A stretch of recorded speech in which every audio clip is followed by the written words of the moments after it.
Hi Sag, welcome to your quantum reading.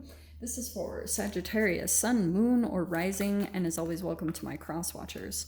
Cross-watcher, you could be dealing with a Sag and the message could be for you, so feel free to take it however resonates with you and your situation. Keep in mind that these are general and timeless readings, and if you guys are wanting to book a one-on-one, hilarious, my website information is down below in the description box. So go ahead and just subscribe your email there, and that way you'll always get an email notification every time my availability does open up. And as always, thank you guys so much for liking, subscribing. Thank you for all the ways that you have supported the channel. And let's dive in. Okay, Sag. So, look at perfect timing. Yeah, they are. All right. Yeah, new moon in Gemini and the solar eclipse. For you specifically, so there's a lot of great information out there. I was just going to give my own little spin, like things that I've been seeing energetically been going on with the solar eclipses. So your solar eclipse is going to be affecting your 7th house, which is tied to your relationships. Okay, partnerships, any type of relationships, whatever they are, romance, family, significant partnerships in your life. Okay. Solar eclipse to me, it has this effect on your body where there's a shift or a change that happens. Like you're on a certain trajectory, you're doing something and you're feeling pretty good, things are illuminated, and then boom, shadow comes up, and that happens in your internal body. That's why I talk so much about free radicals, because if you've got some free radicals in there, if you've got some cross wiring going on inside of your body energetically, the solar eclipse to me highlights that. And it's certain things that are in your subconscious, like if you're getting ready to up level, and maybe it's the shift and change that's happening for you, Sag, is in the type of relationships that you've been attracting. But if you're avoiding them because of maybe your own shadow, your fears, your insecurities, boom, that's where the solar eclipse is going to be affecting you.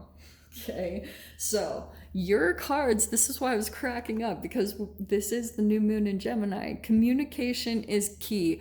Why? Because emotions are going to be running high. Yeah, it could be with someone that you might be dealing with. So there could be some communication that comes up, or someone says something and they might say something emotionally, or you might.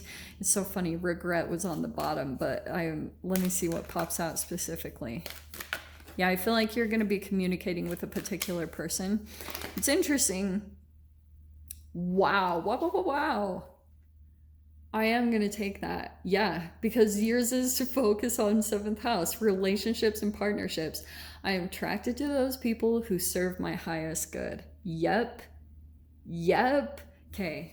This is so hilariously synchronistic. I'm tripping out. Let's dive in. Yeah. Is that the Empress? Yep. Okay.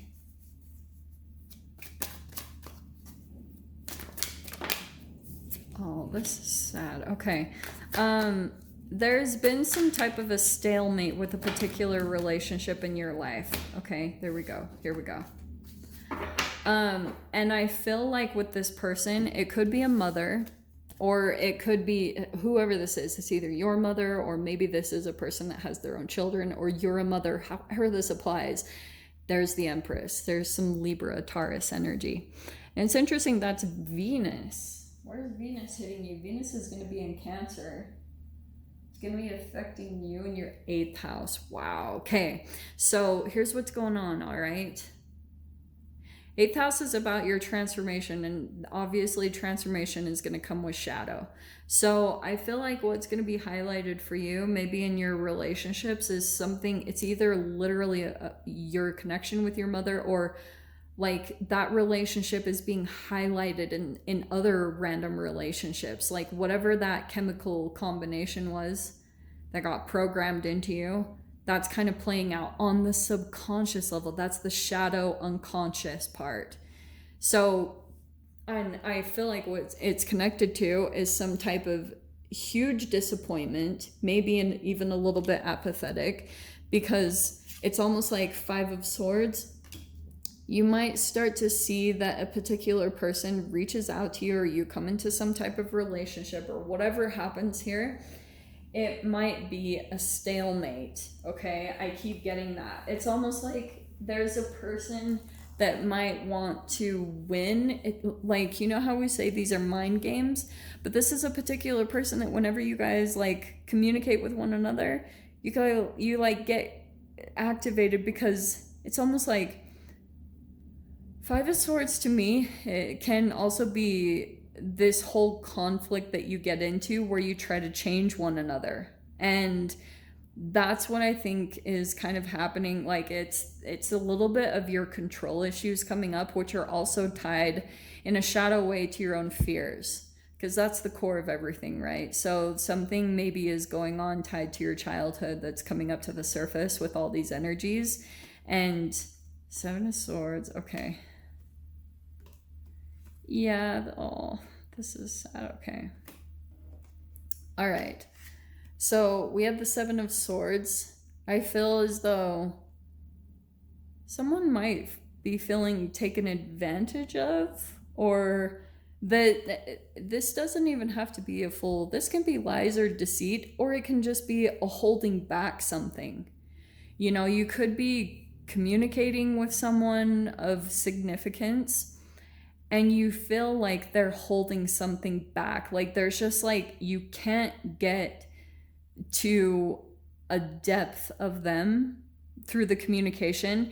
And that's where I feel like turns into these codependence things. Like with the Empress, that goes into your mother wounds. So sometimes like if you're feeling some form of dissatisfaction with yourself because you haven't like maybe reparented yourself in the way that you should be, and if you're not really doing that, then that dissatisfaction comes out in communication with another person. And so that's like, that could be someone that you're dealing with, Sag, or that's happening for you. You're gonna have to like take it however it resonates.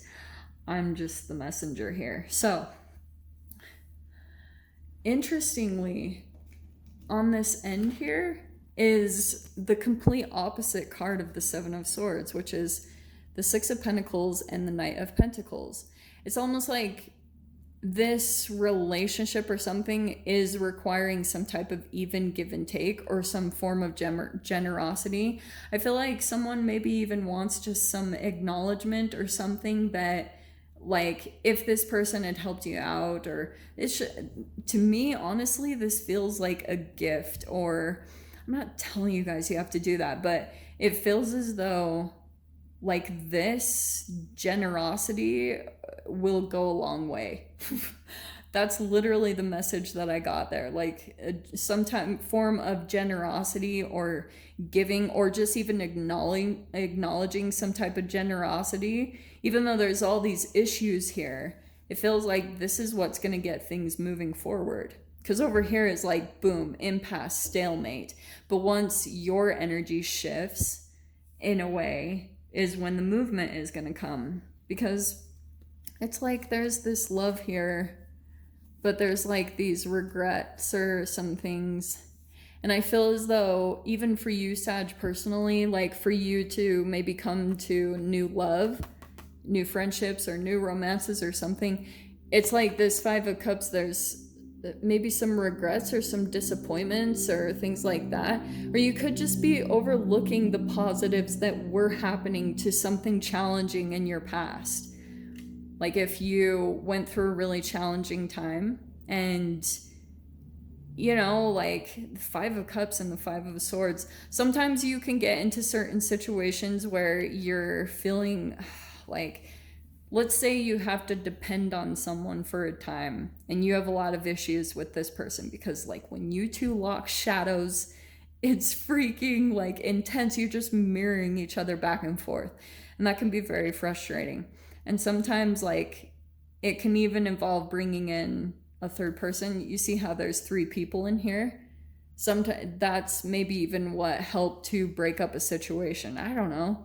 Something about that maybe caused a transformation or a change to happen.